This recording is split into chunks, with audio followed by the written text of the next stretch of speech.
युक्ति परिभाव्य च वैयाकरण सिद्धांत कौमुदीयं विरचिते। श्री गुरुचरण कमलेभ्यो नमः।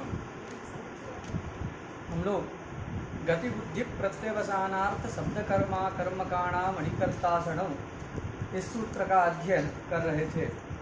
इसमें सूत्रस्थ प्रत्येक पदों के अर्थों को हम लोगों ने जाना। सूत्र का अर्थ क्या है, सूत्र के उदाहरण क्या हैं, प्रत्युदाहरण क्या है। यह गतिबुद्धि सूत्र नियमार्थक है अथवा विध्यर्थक है। नियम किसको कहते हैं, कैसे कोई शास्त्र नियमार्थक हो जाता है, इन अनेक विषयों का विवेचन हम लोगों ने पूर्व कक्षा में किया। अब इसी गतिबुद्धि सूत्र के अंतर्गत कुछ वार्तिक पठित हैं, उन वार्तिकों का अध्ययन हम लोग आज की कक्षा में करेंगे। सबसे पहला वार्तिक है नीवह्योर ना। नीवह्योर ना, यह जो वार्तिक है तो यह द्विपदात्मक है। यहाँ नीवह्यो हो ये षष्ठी द्विवचनांत है। कहाँ का है? द्विवचनांत है। और ना अव्यय पद, द्विपदात्मक यह वार्तिक है नीवह्योर ना। नीवह्यो हो ये जो षष्ठ्यंत पद है वह समस्त है। यहाँ पर इतरेतर योग द्वंद्व समास हुआ है। नीवह्यो का विग्रह होगा नीचा वहिश्चा इति नीवही तयोहो नीवह्योः। तो इस प्रकार का इतरेतर योग द्वंद्व समास करके षष्ठी के द्विवचन में नीवह्योः पद बनता है। यहाँ ध्यान देना है कि नी जो दिख रहा है वहाँ पर ऋणीय प्रापणे धातु, क्या धातु है? ऋणीय प्रापणे धातु, नीय प्रापणे। अब यहाँ अणा रहता है, उस अणी का जो ड़कार है, मतलब किसी भी धातु के आदि में यदि ड़कार रहेगा उस अणा को ना आदेश हो जाता है। एक सूत्र है णु नः। क्या सूत्र है? णु नः। तो णु नः सूत्र के द्वारा इस धात्वावयव ड़कार के स्थान में नकार आदेश हो गया, जिससे नी बन जाता है। अब इस सूत्र में क्या होता है कि गतिबुद्धि सूत्र के द्वारा अणिकर्तासणौ इतने अंश का इसमें अनुवृत्ति कर लेंगे अथवा उसका हम अध्याहार करके यहाँ ले आएंगे। तो नीवह्योर ना इस वार्तिक में कितने पद उपलब्ध हो जाएंगे? पद हो जाएगा। तथा कर्म की भी अनुवृत्ति करना है तो नीवह्योः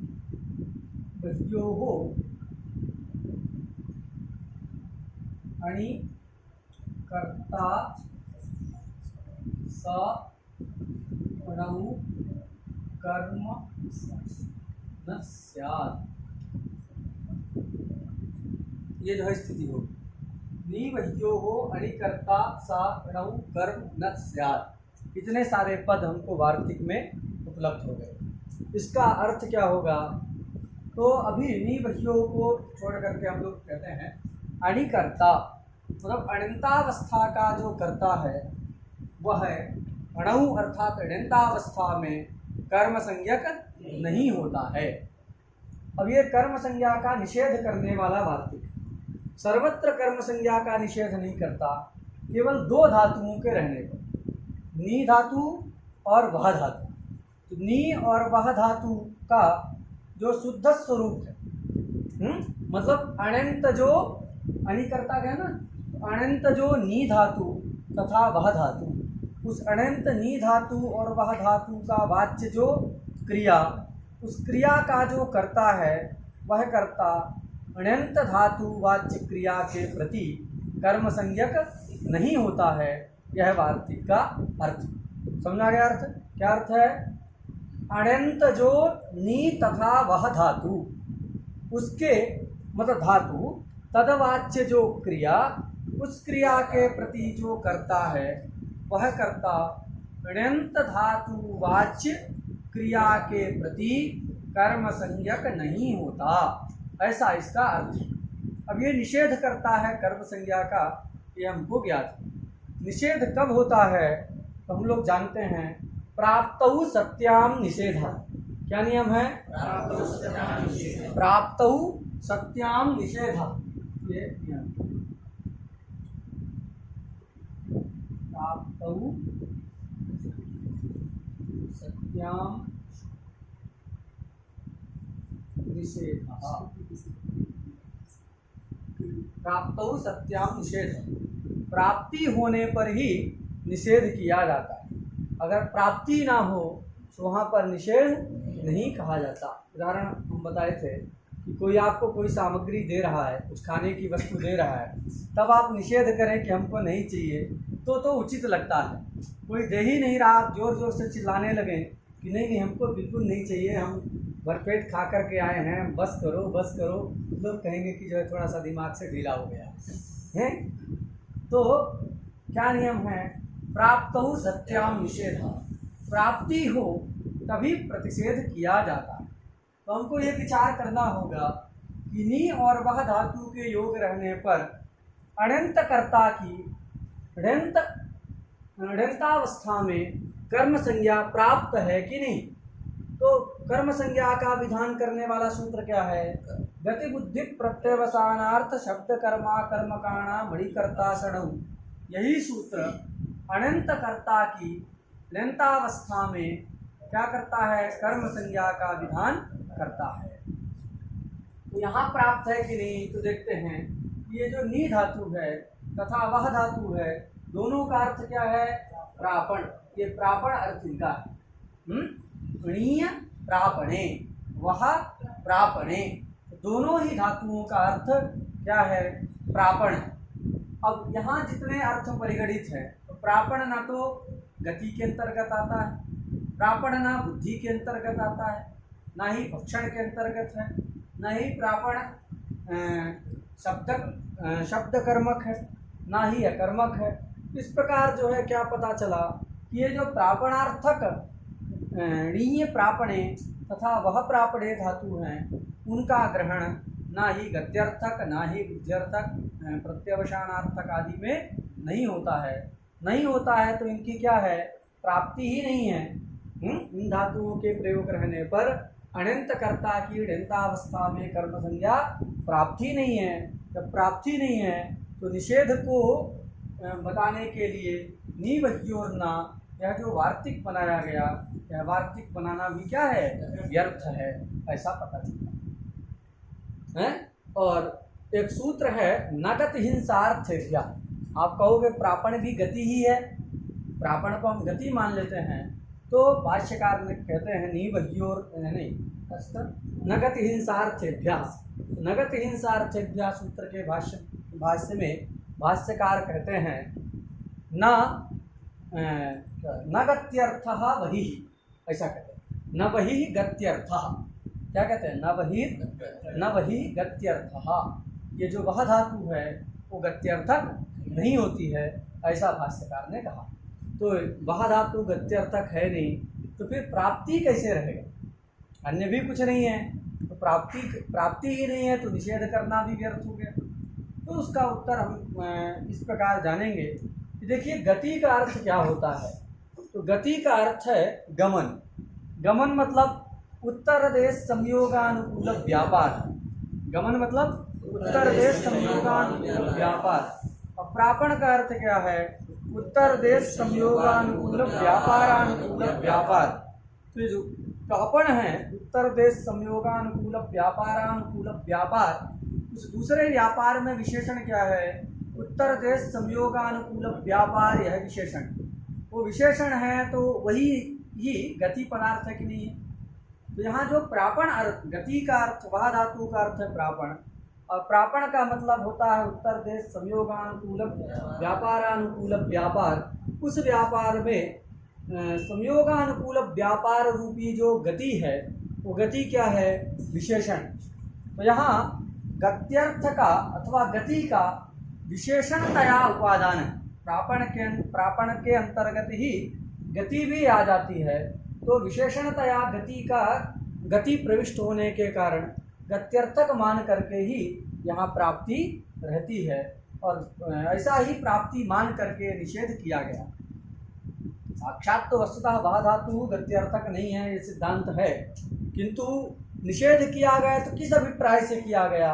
किसी अभिप्राय से किया गया कि जो है क्या है, प्रापण यद्यपि गति नहीं है, तथापि जो प्रापण पदार्थ है क्या है प्रापण पदार्थ? है उत्तर देश संयोगानुकूल व्यापारानुकूल व्यापार, उस प्रापण पदार्थ में गति भी प्रविष्ट है कि नहीं? प्रापण पदार्थ में गति का भी प्रवेश है विशेषणतया।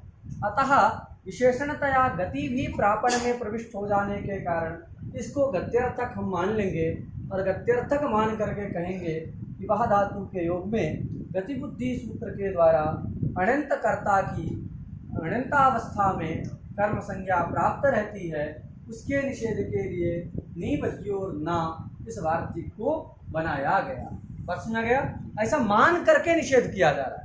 वस्तुतः प्रापण गति नहीं है, किंतु ये मान करके कि प्रापण पदार्थ जो है उसमें गति भी विशेषणतया प्रविष्ट है, अतः यथा कथंचित गत्यर्थक मान करके प्राप्ति रहेगी, और प्राप्ति है तो उसके निषेध के लिए वार्तिक बनाया गया है। तो इस तरीके से वार्तिक का सार्थक्य हम लोगों को समझ में आता है। अब नी वही और ना का उदाहरण क्या दिया है? उदाहरण देखो, वृत्त्यः भारम नयति तथा वहति। ठीक है, दो वाक्य रहेगा, पूरा हम दो बार नहीं लिख रहे हैं। वृत्त्यः भारम नयति अथवा वृत्त्या भारम वहति, ये दो वाक्य। ये अभी अनंत का बता रहे हैं, जब अनंत बताएंगे तो नायति हो। तो जो वृत्त्यः भारम नयति, दूसरा वाक्य होगा वृत्त्यः भारम वहति। वृत्य मतलब सेवक, भार को ढोता है। अब सेवक अपने इच्छा से जो है कोई भार ढोएगा?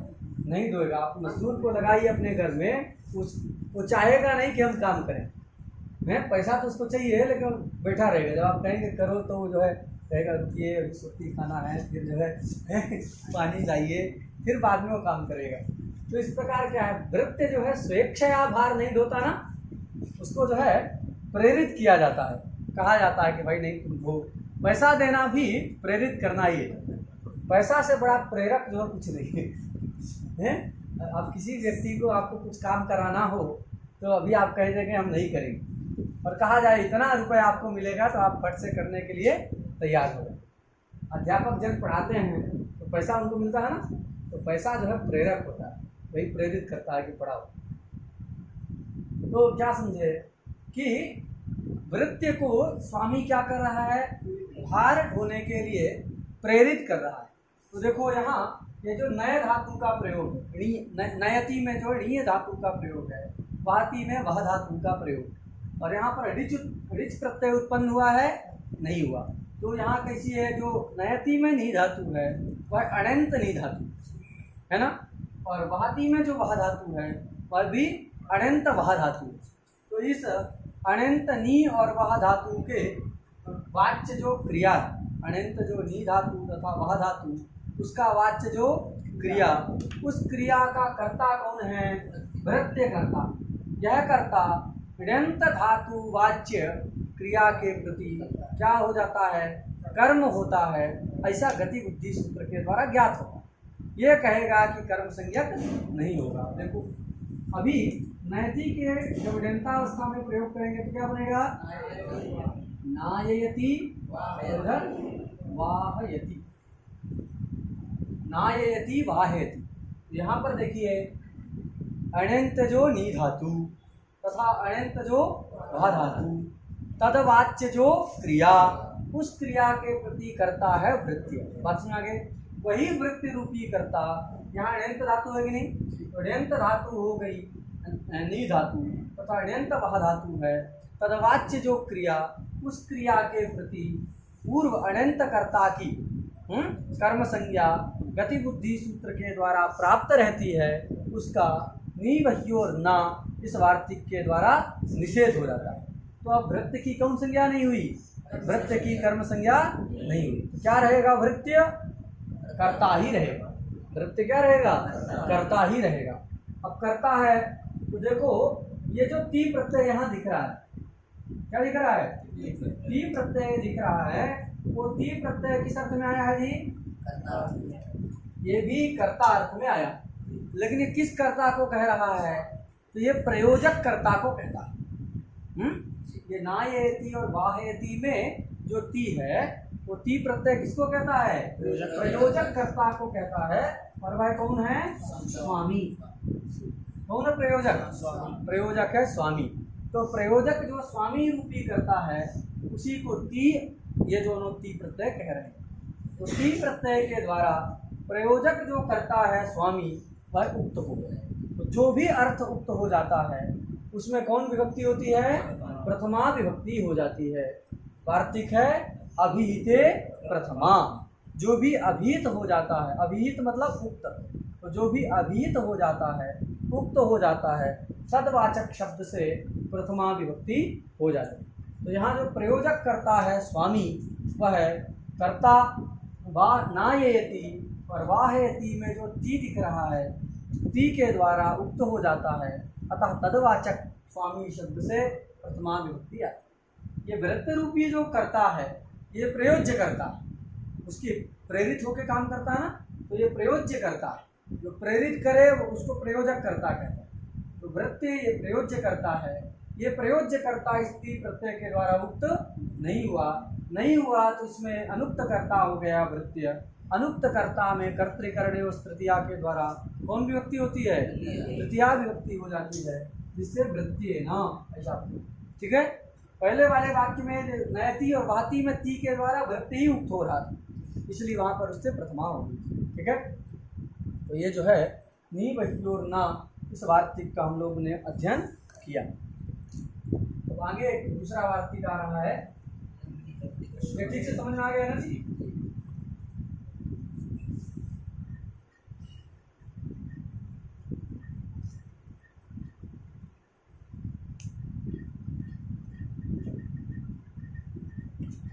आगे है नियंत्रिकर्तृकस्य बहिरनिषेधः।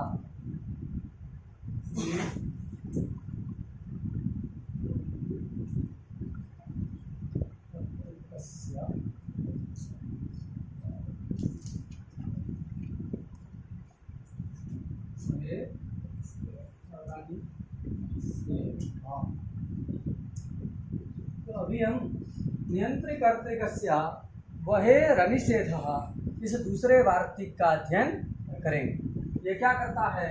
ये कहता है वहेः अनिषेधः। वह धातु का यदि प्रयोग है तो उसके अनंतावस्था के कर्ता की अनंतावस्था में कर्म संज्ञा का निषेध नहीं होता। अरे जो निषेध प्राप्त रहेगा उसी का निषेध करेगा ना। ये कहता अनिषेधा मतलब निषेध नहीं होता। किसका निषेध हो रहा था?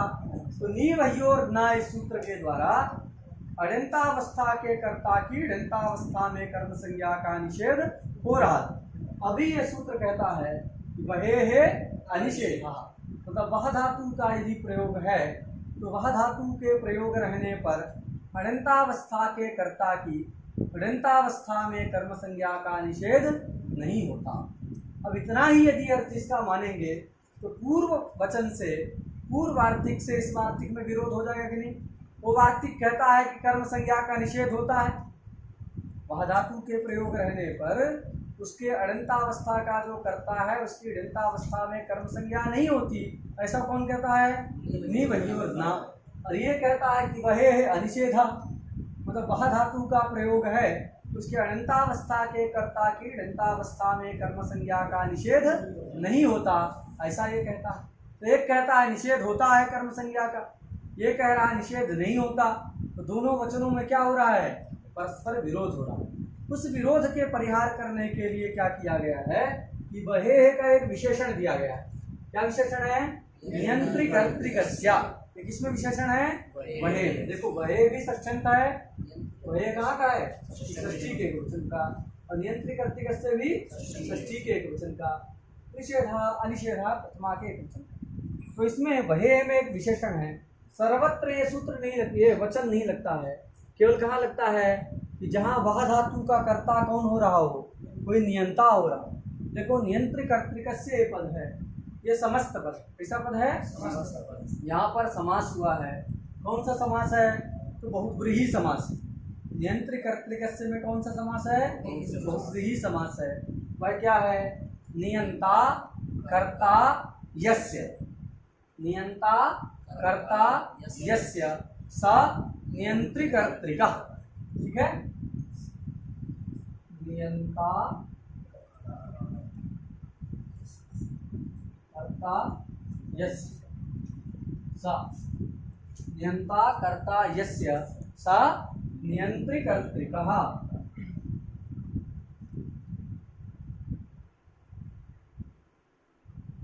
ठीक है, नियंता कर्ता यस्य सा नियंत्रिकर्तृकः तस्य नियंत्रिकर्तृकस्य। तो इस प्रकार का यहाँ बहुव्रीहि समास हुआ है। जो का दिख रहा है तो बहुव्रीहि में कब प्रत्यय हो जाता है, सूत्र न शेषाद विभाषा, तो शेषाद विभाषा के द्वारा कप हो जाता है, इसलिए अंतिम में एक का जुड़ गया।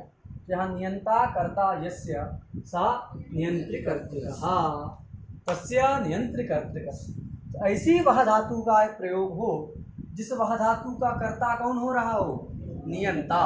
तो नियंता यदि करता है तो उस वह धातु के अड़ंतावस्था के कर्ता की अड़ंतावस्था में कर्म संज्ञा का निषेध नहीं होता, ऐसा इस वार्तिक का अर्थ हो। अब प्रश्नों का नियंता किसको कहते हैं, तो नियंता एक जो है रूढ़ शब्द है। जब रूढ़ शब्दों के अर्थ का विचार करना होता है तो हम कोश का आश्रय लेते हैं, कोश की शरण में जाते हैं। कोश ही रूढ़ शब्दों का क्या अर्थ है यह बताता है। तो इस शब्द का किस अर्थ में प्रयोग है कोश से पता चलता है। तो नियंता शब्द के अर्थ को देखने के लिए हम कोश की शरण में जाते हैं। तो कोश बताता है कि नियंता शब्द का अर्थ क्या है। क्या है कोश, नियंता प्राजिता यंता सूतः छत्ता च सारथी, ये अमरकोश में कहा गया। नियंता प्राजिता यंता सूतः छत्ता च सारथी, कितने शब्द हैं, 4 शब्द। नियंता प्राजिता यंता सूत छत्ता सारथी, ये 6 शब्द हैं जो रथ चालक के लिए प्रयुक्त होते हैं। इसके लिए प्रयुक्त होते हैं, रथ चालक के लिए, जो रथ चलाता है उस रथ चालक के लिए 6 शब्दों का प्रयोग होता है। उनमें से एक है नियंता। तो अब हम जान गए कोश को देख करके कि नियंता शब्द का अर्थ होता है रथ चालक। क्या अर्थ होता है, रथ चालक अर्थात सारथी। तो सारथी जो है नियंता शब्द का अर्थ होता है। किंतु यहाँ पर जो नियंता शब्द का प्रयोग किया गया है उस नियंता के द्वारा सारथी ऐसा अर्थ नहीं लेना है, अपितु नियंता शब्द का यहाँ अर्थ है पशु प्रेरक। क्या अर्थ है, नियंता इत्यस्य सारथी इत्ययम् अर्थः नांगीकार्यः, अपितु नियंता शब्देन पशु प्रेरक रूपः अर्थः अत्र विवक्षितः वर्तते। यहाँ नियंता शब्द के द्वारा पशु प्रेरक रूपी अर्थ ही विवक्षित है, वही अर्थ हमको इष्ट है। तो नियंता का मतलब क्या हो गया, पशु प्रेरक। देखो नियंता कहने से सीमित, मतलब सारथी अगर अर्थ करें तो एक सीमित अर्थ निकलता है। सारथी मतलब जो रथ चलाता है वही सारथी। पशु प्रेरक कह दिए तो जो रथ चलाता है वो भी सार आ गया पशु प्रेरक से। जो बैलगाड़ी चलाता है वो भी पशु प्रेरक से ग्रहित हो गया। जो तांगा चलाता है वो भी पशु प्रेरक में आ गया है। और जो गधे से वो ढोता है तो भी गधे को करता है ना कि इधर कैसे चलना है वो करके भार ढोता है, तो वो भी जो है पशु प्रेरक में आ गया। तो पशु प्रेरक एक व्यापक अर्थ को एक देता है, तो एक व्यापक शब्द कह सकते हैं हम, और वो सीमित अर्थ को प्रदान करता है सारथी। तो पशु शब्द का यहाँ नियंता शब्द का अर्थ क्या है, पशु प्रेरक। तो पशु प्रेरक जब करता होगा किसका, वह धातु का। वस्तुतः वह धातु का कर्ता नहीं होता जी पशु प्रेरक। क्या कहना है, वह धातु वाच्य जो क्रिया, समझा गया, वह धातु वाच्य जो क्रिया, उस क्रिया का जो कर्ता कौन हो, नियंता, मतलब पशु प्रेरक। तो पशु प्रेरक यदि वह धातु वाच्य क्रिया का कर्ता हो रहा है तो उस वह धातु के अनंतावस्था के कर्ता की अनंतावस्था में कर्म संज्ञा का निषेध नहीं होता। बस में आ गया, ये जो है इसका अर्थ है। उदाहरण क्या दिया है, देखो वाहा रथम वहन्ति, ये ना वाहाहा रथम वहन्ति, ये है एक वाक्य। तान सूतः प्रेरयति, सूतः प्रेरयति, ऐसा कहना है। वाहाहा रथम वहन्ति तान सूतः प्रेरयति। वाह कहते हैं अश्व। वाह शब्द का अर्थ क्या है? अश्व। वाहाहा मतलब अश्वाहा, बहुवचन है, मतलब अनेक अश्व। तो 4 अश्व मान लो हैं। भगवान कृष्ण के रथ में कितने अश्व रहते हैं? 4। तो सूर्य के में सप्त। तो जो है वाहाहा मतलब अश्वाहा रथम वहन्ति, जो अश्वजन हैं वे अश्व लोग क्या करते हैं? रथ को एक स्थान से दूसरे स्थान तक पहुंचा देते हैं। ये वहा धातु का अर्थ वही है, होना मतलब उसको ले जाके दूसरे को पहुंचाना। तो रथ को यहाँ से खींच करके वो जो आपको दूसरे स्थान तक पहुंचा देते हैं अश्व लोग। और उनको ये काम करने के लिए कौन प्रेरित करता है? सूत प्रेरित करता है। अब देखो सूत्र, ये जो वार्तिक है वह नियंत्र कर्तृकस्या वह निषेधा, इसका अर्थ क्या किया हम लोगों ने? इसका अर्थ किया है कि पशु प्रेरक यदि वह धातु का कर्ता, मतलब वह धातु वाच्य क्रिया के प्रति यदि पशु प्रेरक करता है तो उसके कर्ता होने पर अनंत कर्ता की ढंतावस्था में कर्म संज्ञा है। अब यहाँ वहंती में वह धातु का प्रयोग है कि नहीं? है ना, वहंती में वह धातु का प्रयोग है। इस वह धातु का कर्ता कौन है? वाह है, पशु प्रेरक है। वहंती रथ को कौन वहन करता है? वाहा है, वाहा के वहंती, वाहाहा रथम वहंती। तो यहाँ वह धातु का कर्ता तो वाह है, अश्व है, और अश्व तो पशु प्रेरक नहीं है, वो स्वयं पशु है। तो ये कैसे कहेंगे कि यहाँ पर नियंत्रित कर्तृक वह धातु है? हैं? इसलिए अर्थ को थोड़ा सा हमको और भी अभी समझने की जरूरत है। क्या अभिप्राय है वार्तिक का? तो वह धातु का कर्ता नियंता को होना चाहिए, ऐसा कहा गया। ये कौन सी वह धातु लेना है? तो ढेंत को लेना है। क्या कहना है? अभी थोड़ा सा और परिष्कृत करके सूत्रात्मक में होता। वार्तिक का अर्थ क्या करेंगे? अभी वार्तिक का अर्थ करेंगे नियंता है, नियंता होता पशु प्रेरक, तो पशु प्रेरक है कर्ता जिस ढेंत वह धातु का, ऐसा कहना। यहाँ सीधे यद्यपि ऋच वाला निर्देश नहीं है, ये शुद्ध वह धातु के लिए ही है। वह धातु है उससे एक प्रत्यय करके षष्ठी में वहे बना दिया। जब धातु बताना होता है तो 2 प्रत्यय लगाते हैं, 2 में से कोई एक, या तो क्या लगाते हैं? इक लगाते हैं अथवा स्तिप लगाते हैं। एक स्तिपौ, इक स्तिपौ नहीं जी, एक स्तिपौ, एक स्तिपौ। अरे इक में का हलंत है ना, अगर पूरा रहता वहाँ आ तब इक स्तिपौ कहते। तो वहाँ एक स्तिपौ धातु निर्देशे, क्या वार्तिक है? एक स्तिपौ धातु निर्देशे। तो यहाँ एक प्रत्यय हुआ, वहाँ में कौन प्रत्यय है? एक प्रत्यय हो गया तो वहे है सब। अगर ऋच किए होते तो वाहे बन जाता, पहले वाह बनता फिर एक करके वाहे ही ऐसा बन। तो यहाँ ऐसा नहीं लिखा, इससे लगता है शुद्ध है, लेकिन अर्थ जब करना है शुद्ध धातु है, ऋंत धातु नहीं है। लेकिन जब ऐसा सीधे सीधे अर्थ करेंगे, वहाँ का शुद्ध धातु का इसको विशेषण बनाएंगे तो है ही नहीं। शुद्ध जो वह धातु है यहाँ वहंती में, उसका कर्ता तो अश्व है, पशु प्रेरक तो है नहीं, तो कैसे अर्थ घटेगा? इसलिए क्या कहना है कि वह का मतलब कौन सा? ये विशेषण किसमें है? ऋंत वह धातु, इसमें विशेषण है। तो नियंत्र कर्तृकस्या ऋंत वह धातु हो, ऐसा करना कि नियंता है पशु प्रेरक, नियंता मतलब पशु प्रेरक है कर्ता जिस ऋंत वह धातु का, उस धातु के अनंतावस्था का जो कर्ता, वह कर्ता ऋंतावस्था में कर्म संज्ञक नहीं होता, मतलब कर्म संज्ञक हो जाता। अरे कर्म संज्ञा का निषेध नहीं होता मतलब क्या है? तो कर्म संज्ञा हो जाती है। देखो निषेध का निषेध जो होता है तो उससे विधि का प्रतिप्रसव हो जाता है। एक कोई निषेध बताया, मतलब एक विधि थी, निषेध का, विधि का कुछ निषेध कर दिया गया, फिर उस निषेध का भी निषेध हो गया, तो क्या होता है? विधि का प्रतिप्रसव हो जाता है, विधि की प्रवृत्ति हो जाती है। उदाहरण के लिए आप जो लघु कौमुदी पढ़े हैं उस सब सूता प्रेरित, सूत मतलब चालक उनको प्रेरित करता है।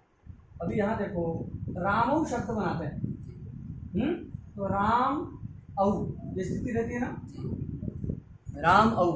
तो सामान्यतः पहले तो यहाँ राम को इस अवस्था में आद गुणा से गुण प्राप्त है।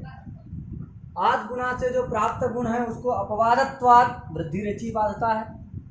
वृद्धि रेचि क्या है? गुण का अपवाद है, गुणस्य गुणापवादः, वहाँ लिखा ना, वृद्धि रेचि में लिखा है गुणापवादः।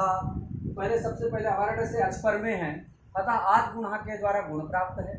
उस गुण को अपवादत्वात् रोक करके वृद्धि रेचि से वृद्धि प्राप्त है। उस वृद्धि को रोकने वाला एक सूत्र है, उसका बाधक एक सूत्र है, क्या? प्रथमयोः पूर्व सवर्ण, उससे पूर्व सवर्ण दीर्घ प्राप्त है। उसको भी रोकने वाला एक सूत्र है, कौन? नादिचि। कौन सूत्र है? नादिचि। इच में आता है, इस परे रहते क्या होता? पूर्व सवर्ण दीर्घ नहीं होता। यहाँ देखो पहले वो तो गुण का बाध हो ही चुका है, तो वृद्धि प्राप्त है। वृद्धि को बाधा किसने? प्रथमयोः पूर्व सवर्ण, उसको भी एक बाध दिया नादिचि ने, अतः वृद्धि रेचि का क्या हो जाएगा? प्रतिप्रसव हो जाएगा। तो वृद्धि होकर के क्या बन जाता है? रामऊ, ये प्रयोग बनता है। तो जब निषेध का निषेध हो जाता है तो विधि का क्या हो जाएगा? प्रतिप्रसव हो जाएगा। ये विधि है, तरीका है। निषेध के निषेध हो जाने पर विधि का प्रतिप्रसव हो जाएगा। तो देखो पहले वहा धातु को अगर गति मानते हैं तो गति बुद्धि के द्वारा अड़ंत कर्ता की ढंतावस्था में कर्म संज्ञा प्राप्त है कि नहीं? प्राप्त है। उसका निषेध कौन कर रहा था? नी बह्योर न। अगर उस वह धातु का कर्ता नियंता है तो उसका भी निषेध करने के लिए नी बह्योर न का निषेध करने के लिए क्या आ गया? नियंत्रिकर्तृकस्यावहे अनिषेधा, मतलब नी बह्योर नहीं लगेगा तो क्या हो जाएगा? फिर जो है गति बुद्धि का प्रतिप्रसव हो जाएगा, तो यहाँ कर्म संज्ञा हो जाएगी। बात सुना गया? तो ये कहता है कि निषेध नहीं होगा, अनिषेधा। पशु प्रेरक यदि करता है किसका? ऋंत वह धातु, किसका? तो नियंता मतलब पशु प्रेरक है, कर्ता जिस ऋंत वह धातु का, उस वह धातु के अड़ंतावस्था के कर्ता की ऋंतावस्था में कर्म संज्ञा का निषेध नहीं होता। कर्म संज्ञा का निषेध नहीं होता मतलब उसकी कर्म संज्ञा हो जाती है। मतलब कर्म संज्ञा का क्या हो गया? प्रतिप्रसव हो गया। वार्तिक का अर्थ स्पष्ट है। क्या अर्थ है? नियंता मतलब पशु प्रेरक करता है जिस ऋंत वह धातु का, उसके अड़ंतावस्था के कर्ता की ऋंतावस्था में कर्म संज्ञा नहीं होती है। कर्म संज्ञा का निषेध नहीं होता। कर्म संज्ञा का निषेध नहीं होता मतलब कर्म संज्ञा हो जाती है, फलीभूत होता है। तो यहाँ देखो वाहा रथम वहन्ति, अब तान सुतः प्रेरे, प्रेरेति मतलब वाहयति। प्रेरेति के स्थान में क्या करना है? वाहयति। ठीक है, इस वाहयति का कर्ता कौन है जी? सुतः। कौन करता है? और ये पशु प्रेरक है कि नहीं है?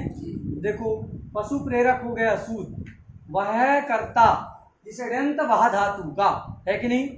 उस वह धातु के अड़ंतावस्था का जो कर्ता वह अड़ंतावस्था में उसकी कर्म संज्ञा का निषेध नहीं होगा। नहीं होगा तो वाह की क्या हो जाएगी? कर्म संज्ञा हो जाएगी।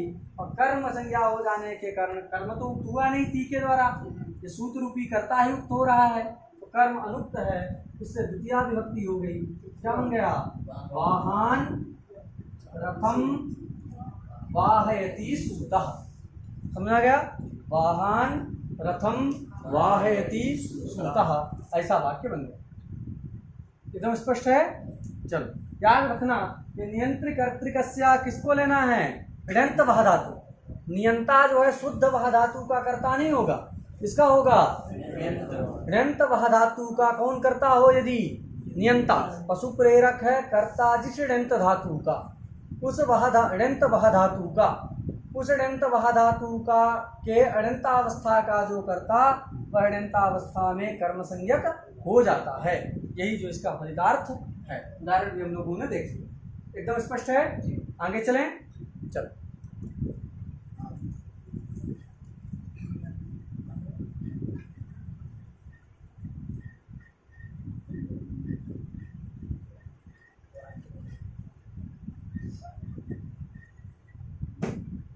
अब क्या है?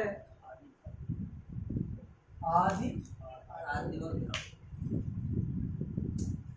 खाद्यो न, आदि खाद्योर न, ये भी कर्म संज्ञा के निषेध के लिए आता है। इसमें भी अणिकर्ता षणौ का संबंध हो जाएगा। किसका संबंध होगा? अणिकर्ता षणौ। तो अण्यन्तावस्था का जो कर्ता वह अण्यन्तावस्था में कर्म संज्ञक नहीं होता।